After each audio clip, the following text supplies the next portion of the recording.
मनुज अवतार निज इच्छा निरमित तनु माया गुण वो पार। मेरे राम जी ने अवतार लिया, मेरे राम जी प्रकट हुए मां कौशल्या के लिए अवतार लिया। विप्र धेनु ब्राह्मणों के लिए, गाय की रक्षा के लिए, देवताओं की रक्षा के लिए और संत महात्मा ऋषि मुनियों की रक्षा के लिए मेरे भगवान ने अवतार धारण किया।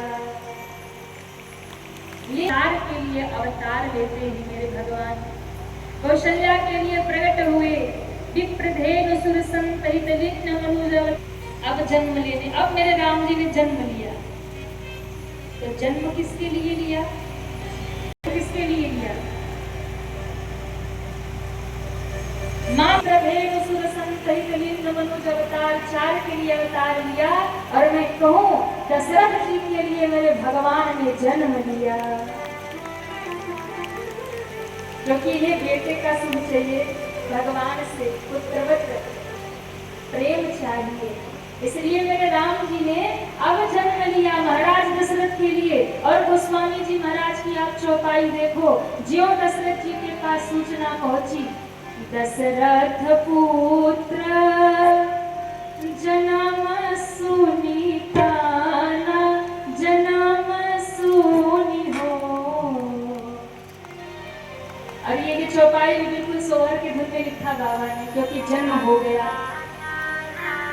दशरथ जी के लिए जन्म लिया, कौशल्या के लिए प्रकट हुए और 4 के लिए अवतार लिया। एक ही साथ में मेरे राम जी अवतार भी लेते हैं, प्रकट भी होते हैं। और अब जन्म लिया, सूचना दशरथ जी के पास, दशरथ पुत्र जन्म सुनी प्राण जन्म सुनी हो। ललना मानो ब्रह्मा नंद समाना जन्म सुनी हो। ललना मानो ब्रह्मा नंद समाना जन्म सुनी हो।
जय हो, धाम की जय हो।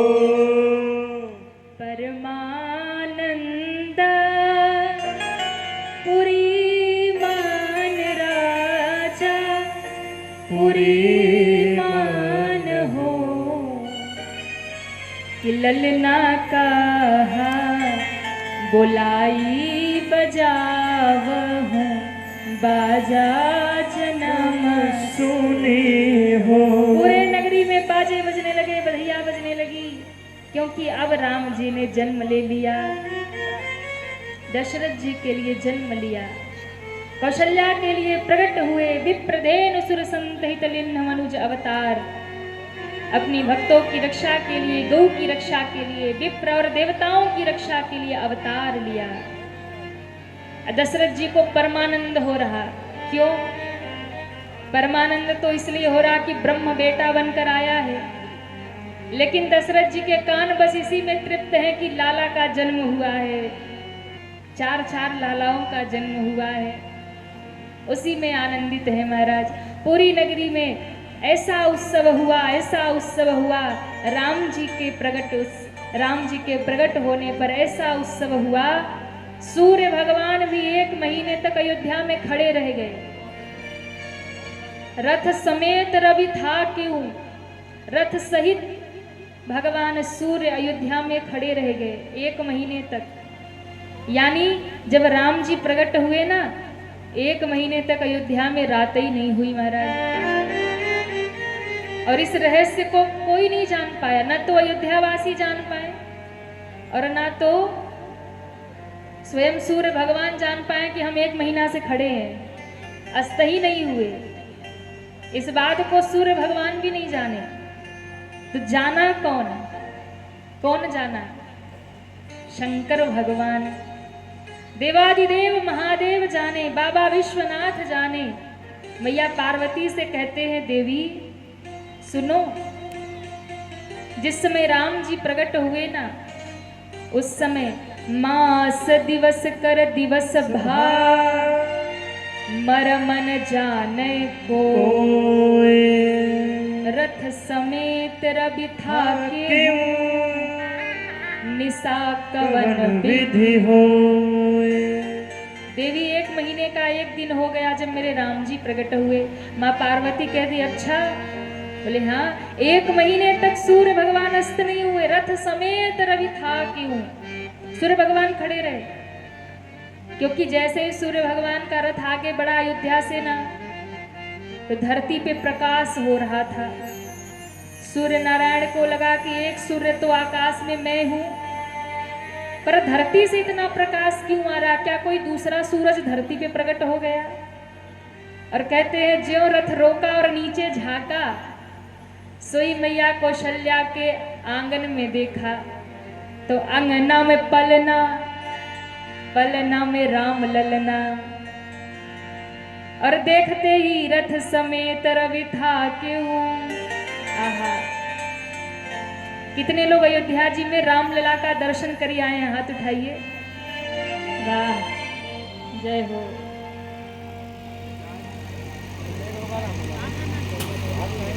सब करी आए दर्शन। आप बताइए, रामलला का स्वरूप कैसा लगता है? कैसा लगता है? कोई वर्णन कर सकता है? या उसे आप कह सकते हो बहुत दिव्य है, बहुत सुंदर है? ये शब्द सब छोटे हैं महाराज, नहीं कह सकते, क्योंकि भगवान का स्वभाव, भगवान का गुण, भगवान का रूप तो शारदा मैया नहीं कह सकती, सरस्वती नहीं कह सकती, शेष नहीं कह सकते, कक्षप नहीं कह सकते, तो हम और आप कौन होते हैं? हम तो बखान ही नहीं कर सकते। लेकिन भैया एक बार जब सामने खड़े हो जाओ ना, तो हटने का मन करता। हाँ, वो पीछे वाले भले धक्का दे के बाहर कर दे, पर खुद से तो हटने का मन करता नहीं है। बस ये होता, रामलला को देखते रहो, निहारते रहो। जनवरी में स्थापना हुई थी, जुलाई का महीना, हम लोग बेंगलोर में कथा कर रहे थे, और ऐसा संयोग बना कि महाराज बेंगलोर से वैसे तो बनारस आने वाले थे हम लोग, पर सीधे वहीं से फ्लाइट हो गई अयोध्या की, और डायरेक्ट बेंगलोर से अयोध्या जी, क्योंकि कथाओं में लगातार हम लोग व्यस्त थे। जनवरी से लेकर जुलाई तक लगातार एक भी दिन का टाइम नहीं, और हम लोग फोटो में देख देख के ललचाते थे, कब पहुंचे अयोध्या। सब पहुंच रहे, कब पहुंचे रामलला का वो दिव्य दर्शन करने।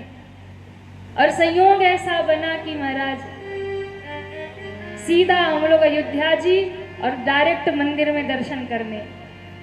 और ऐसा अद्भुत भाव, ऐसा अद्भुत भाव, रामलला को जब देखा तो मन ही नहीं किया कि महाराज वहां से हटे। ऐसा लगा कि बस खड़े रहे और निहारते रहे। वास्तव में जब सूर्य नारायण ने साक्षात राम जी को देखा होगा तो 1 महीना तो 1 मिनट में ही बीत गया होगा। 1 महीना तो 1 मिनट में 1 वर्ष बीत जाए महाराज। हाँ, 1 वर्ष बीत जाए। यही तो भगवान के दिव्य रूप का दर्शन है, यही तो भगवान का दर्शन का आनंद है। देख कर जब मन तृप्त ना हो, कथा सुन करके जब कान तृप्त ना हो, दर्शन करके आंखें तृप्त ना हो, तब समझ लो कि जीवन में भक्ति प्रवेश कर रही है।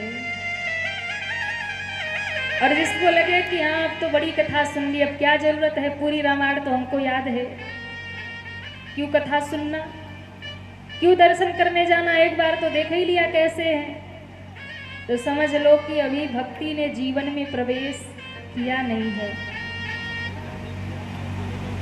कथा सुन करके कान ना भरे, दर्शन करके आपका हृदय ना भरे, मन ना भरे, और दर्शन की चाह बढ़ जाए तो समझ लो कि कृपा हो रही है। तब समझ लो कि राम जी हमें अपने नजदीक बुला रहे हैं। अब हृदय में उनका धीरे धीरे निवास हो रहा है। कब? जब ऐसा अनुभव होने लगे कि दर्शन करके मन तृप्त नहीं होता, जब ऐसा अनुभव होने लगे कथा सुन करके कान तृप्त नहीं होता, हृदय भरता नहीं है, तब समझ लीजिए कि ठाकुर जी की कृपा बरस रही है। तब समझ लीजिए वो हृदय में निवास कर रहे हैं। जब ऐसा अनुभव होने लगे तो रथ समेत रवि था क्यों, 1 महीने तक खड़े रहे, राम जी के उस स्वरूप को देखते रहे महाराज 1 महीने तक। और अयोध्या वासियों का तो कहना क्या, वो तो 1 महीने तक ऐसे नाचते गाते रहे मानो 1 ही दिन बीता, रात हुई ही नहीं 1 महीने तक। और सब झूम झूम करके बस यही गा रहे हैं, आई बहार हंसते हंसते, आई बहार हंसते हंसते, आया सावरा सरकार हंसते हंसते।